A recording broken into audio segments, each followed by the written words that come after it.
ပေါ်တယောက်နိုးလာတဲ့အချိန်မှာတော့သူ့ရဲ့တကိုယ်လုံးဟာကမ်းခြေမှာကြိုးတွေနဲ့အသေးချာအခြေခံထားရတာကိုတွေ့လိုက်ရပါတယ်။သူ့ဘေးနားမှာတော့ပွေရွက်စိတ်လောက်ပဲရှိတဲ့လူပူလေးတွေကသူ့ကိုဝိုင်းအောင်ပြီးဖမ်းဆီးထားကြတာပါ။သူ့ရဲ့ကြီးမားလာတဲ့ခြေထောက်တွေကိုတောင်တော့ခလောက်ကြီးတွေနဲ့ခတ်ထားပြီးငြိမ်နေအောင်လုပ်ထားတာပါ။သူအတင်းအော်ဟစ်ပြီးယုံလိုက်တဲ့အချိန်မှာတော့သူ့ကိုခြိထားတဲ့တစ်သားတိုင်တွေအားလုံးညီကြီးတွေကကျွတ်ထွက်ကုန်ပြီးလူပူလေးတွေလည်းလွင့်စင်ကုန်ပါတော့တယ်။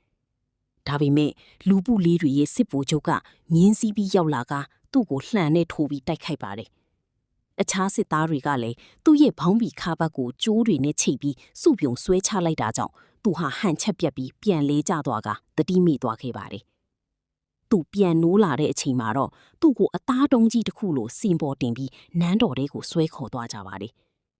နန်းတော်ကမင်းသမီးလေးနဲ့လူအများအပြားဟာဒီလိုကြီးမားတဲ့လူသားကြီးကိုအံ့ဩတကြီးနဲ့ဝိုင်းကြည့်နေကြတာပါ။နောက်ပိုင်းမှာတော့သူဟာလူပူလေးတွေရဲ့ခိုင်းစီတာကိုခံရပြီးလေခွင်းထဲမှာထွန်ဆက်တီဆွဲပြီးရပါတယ်။ဒါပေမဲ့နန်းတော်ထဲမှာမီးလောင်မှုနဲ့လုတ်ကြံမှုတွေဖြစ်လာတဲ့အခါမှာတော့သူဟာမင်းသမီးလေးကိုသူ့ရဲ့လက်ဝါးပေါ်တင်ပြီးဘီကင်းရာကိုကေထုတ်ပြီးခဲ့ပါတယ်။လုတ်ကြံသူတွေကိုလည်းအလွေတကူပြီးနှိမ်နင်းပြီးခဲ့ပါတယ်။